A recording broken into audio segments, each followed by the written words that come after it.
नमस्कार, मैं सत्यम सिंह सूर्यवंशी आप सभी का अपने कार्यक्रम काम की बात में हार्दिक स्वागत और अभिनंदन करता हूं। आज का विषय है बीजेपी का दोहरा मापदंड। आज हम सभी विभिन्न घटनाक्रम के माध्यम से बीजेपी के दोहरे मापदंड को समझने का प्रयास करेंगे। सर्वप्रथम, छात्र आंदोलन में हुए लाठीचार्ज, पैलेट गन के इस्तेमाल, बिहार में चली गोलियों और छात्रों के साथ हुई ब्रुटैलिटी के बारे में चर्चा करेंगे कि किस प्रकार छात्रों के शांतिपूर्ण आंदोलन को कुचलने के लिए पैलेट गन का इस्तेमाल किया गया, कील लगाकर लाठियां चलाई गई।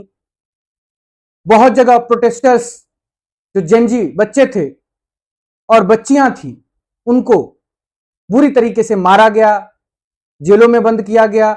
उसके पश्चात लड़कियों के साथ अभद्र व्यवहार किया गया, उन्हें गालियां दी गई। कुछ लड़कियों के पीछे डंडा डालने का प्रयास किया गया। यह भी घटनाक्रम देखने को मिला। इन्होंने ना छोटी बच्चियों का सम्मान किया, ना स्टूडेंट्स का सम्मान किया और बहुत बुरी तरीके से ब्रुटैलिटी करते हुए इस आंदोलन को कुचलने का प्रयास किया। मुख्य रूप से दिल्ली में जिस प्रकार की हिंसात्मक कार्रवाई हुई, जो पैरामिलिट्री फोर्स और दिल्ली पुलिस द्वारा हुआ, उसके लिए अमित शाह जी जिम्मेदार हैं। अमित शाह जी के कहने पर ही गोली चली, पैलेट गन चला। उसके अलावा कील लगाकर जो लाठियां चलाई गई, वो भी अमित शाह जी के निर्देश पर ही हुआ था।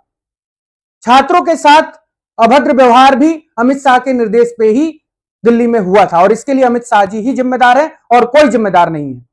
सुप्रीम कोर्ट पीछे हट गया है, वो कह रहा है कि हम गोली चलाने पर कोई स्पष्ट टिप्पणी नहीं कर सकते हैं, तो पैलेट गन के इस्तेमाल पर मानना बोलना संभव ही नहीं है।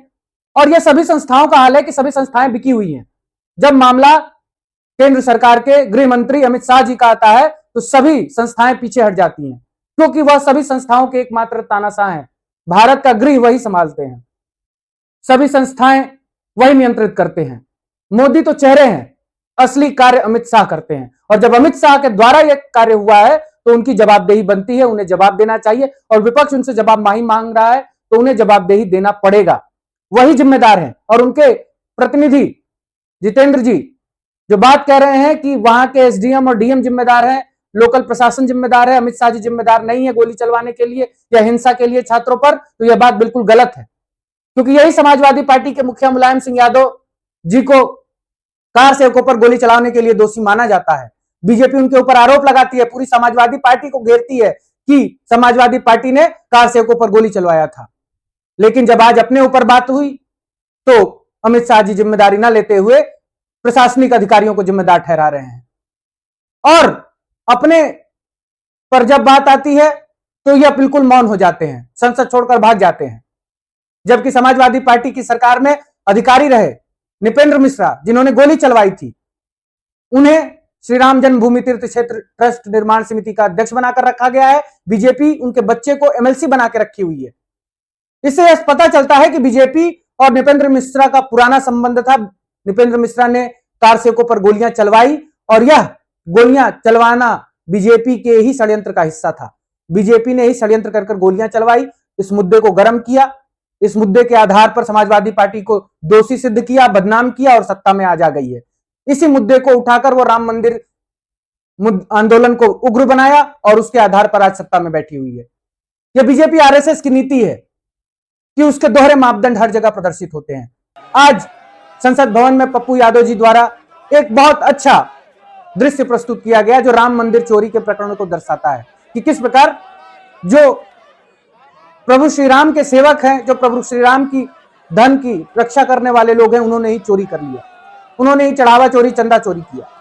और इस नाट्य को इतने अच्छे तरीके से प्रस्तुत किया गया कि यह समाज के भीतर फिर जागृत हो गया कि लोग यह भूले नहीं कि हाँ, यही बीजेपी की सरकार है, यही बीजेपी आरएसएस के लोग हैं जिन्होंने मिलकर प्रभु श्री राम के मंदिर में चोरी की है, उनके चढ़ावा चोरी की है, चंदा चोरी की है।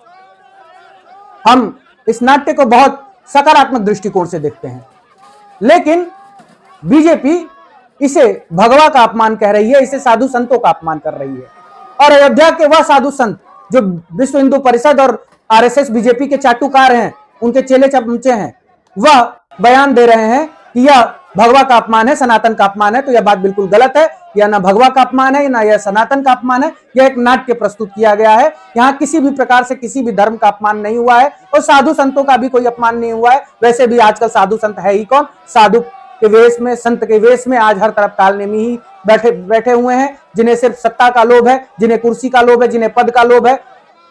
आज भारतवर्ष में सनातन धर्म तो नहीं कह सकते, लेकिन हिंदू धर्म में महामंडलेश्वर से लेकर शंकराचार्य तक की पदवी पैसों से खरीदी जाती है और विभिन्न पीठों के पीठाधीश्वर अपने अपने नए नए पीठ बनाकर पीठाधीश्वर बन के बैठे, ये सभी पैसों पे बिकने वाले लोग हैं। जो पैसों पे बिक रहा है इन्हें साधु संत कहना मूर्खतापूर्ण बात होगी। ये साधु संत नहीं है, ये अराजक तत्व हैं विश्व हिंदू परिषद और आरएसएस के साथ भारतीय जनता पार्टी के, और इनके लिए एकदम उचित नाट्य प्रस्तुत किया गया। वही बीजेपी जो राम मंदिर चोरी, चंदा चोरी, चढ़ावा चोरी प्रकरण पर एकदम मौन धारण कर लेती है और वह इसे भगवा और धर्म का अपमान नहीं मानती है, वह एक छोटे से नाट्य के आधार पर भगवा और धर्म का अपमान का हवाला देकर चारों तरफ हो हल्ला मचा रही है। यह बीजेपी को आरएसएस का दोहरा मापदंड है। बीजेपी आरएसएस के दोहरे मापदंड यहीं पर समाप्त नहीं होते हैं। बीजेपी आरएसएस वह संस्था है जो मनमोहन सिंह जी की सरकार में उनके ऊपर भ्रष्टाचार के आरोप लगाती थी कि उन्होंने कोयला घोटाला किया, उन्होंने ये घोटाला किया, वो घोटाला किया, और आज कुछ दिन पहले मनमोहन सिंह जी कोयला घोटाले के विषय पर निर्दोष सिद्ध हो गए मृत्यु के उपरांत। इनका सच सबके सामने आ गया। सभी प्रकार के भ्रष्टाचार इस सरकार में दबा दिए जा रहे हैं, कोई भ्रष्टाचार सामने नहीं आता है। कैग की रिपोर्ट दबा दी जाती है, बंद लिफाफों में सुप्रीम कोर्ट को रिपोर्ट सौंपी जाती है, सब कुछ नियंत्रित करके रखा गया है, भ्रष्टाचार को सामने नहीं आने दिया जाता है। लेकिन भ्रष्टाचार हो रहा है। सबसे बड़ा भ्रष्टाचार तो सीएसआर का भ्रष्टाचार है। कॉर्पोरेट सोशल रिस्पॉन्सिबिलिटी जो 2% कॉर्पोरेट सेक्टर देता है, वहां ओएनजीसी जैसे संस्था जो सरकारी है उसका लगभग 19% 670 करोड़ रुपया आरएसएस के 20 विभिन्न संगठनों में दिया गया है। सरकारी संस्थाएं अपना सीएसआर का पैसा आरएसएस को दे रही हैं, आरएसएस के संगठनों को दे रही हैं। इससे बड़ा भ्रष्टाचार क्या होगा? यह तो सरकारी संस्था की बात है। प्राइवेट सेक्टर जितना सीएसआर का पैसा जहां देता होगा अपने लाभ के लिए, उसकी कोई गिनती ही नहीं है। यह पूरी तरीके से भ्रष्ट सरकार है। मनमोहन सिंह की सरकार इतनी नहीं भ्रष्ट थी जितनी आज भारतीय जनता पार्टी की सरकार भ्रष्ट है। लेकिन यहां भी बीजेपी का दोहरा मापदंड देखने को मिलेगा और वह कभी नहीं स्वीकार करेगी कि हम भ्रष्टाचार में डूबे हुए हैं और पूर्ववर्ती सरकारों से ज्यादा भ्रष्ट हैं। लेकिन समस्या यही है कि आज भ्रष्टाचार को सामने ही नहीं आया दिया जा रहा है, भ्रष्टाचार को दबा दिया जा रहा है, रिपोर्ट सारी दबा दिया जा रहा है। एक तानाशाही का माहौल फैला हुआ है, अघोषित इमरजेंसी का माहौल फैला हुआ है। इसके साथ ही आज बिहार ट्रांसजेंडर कम्युनिटी जो बोर्ड है उसके द्वारा प्रधानमंत्री नरेंद्र मोदी जी के मंदिर का निर्माण किया जा रहा है। अब उनको भगवान बना दिया गया है। कभी कोई आता है तो उन्हें विष्णु का अवतार बताता है, कभी किसी का अवतार बताया चला जाता है और उन्हें भगवान सिद्ध किया जाता है। यह इतिहास गवाह है कि जब जब किसी व्यक्ति ने भगवान बनने का प्रयास किया है जीवित अवस्था में, तब तक उसका विनाश सुनिश्चित हुआ है और माननीय प्रधानमंत्री जी का भी विनाश सुनिश्चित हो जाएगा अगर वह स्वयं को भगवान बनने का ख्वाब देखते हैं या भगवान बनने का स्वप्न देखते हैं। कोई भगवान नहीं हो सकता जीवित मनुष्य, और कोई भी जीवित मनुष्य भगवान नहीं था, ना है और ना हो सकता है। इसके साथ ही मैं यह स्पष्ट कहना चाहूंगा कि भारतीय जनता पार्टी के दोहरे मापदंड रक्षा क्षेत्र में भी देखने को मिलते हैं। जब राजनाथ सिंह जी स्पष्ट रूप से संसद भवन में बोलते हैं कि पुलवामा हमले में एक भी सैनिक नहीं मारा गया और बाद में रिपोर्ट आती है कि पुलवामा हमले में सैनिक मारे गए हैं। यह एक मुद्दे नहीं है, अनेक मुद्दे हैं जहां आप देख सकते हैं कि बीजेपी दोहरे मापदंड पर कार्य करती है, कहती कुछ और है, करती कुछ और है, होता कुछ और है।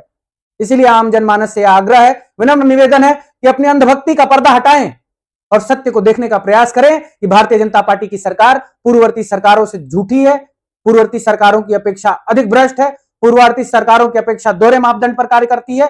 यह सिर्फ बयानवीर है, कार्यवीर नहीं है, और इनको सत्ता से हटाना ही भारत के भविष्य के लिए आवश्यक है। इसी के साथ आज का विषय समाप्त होता है। नमस्कार।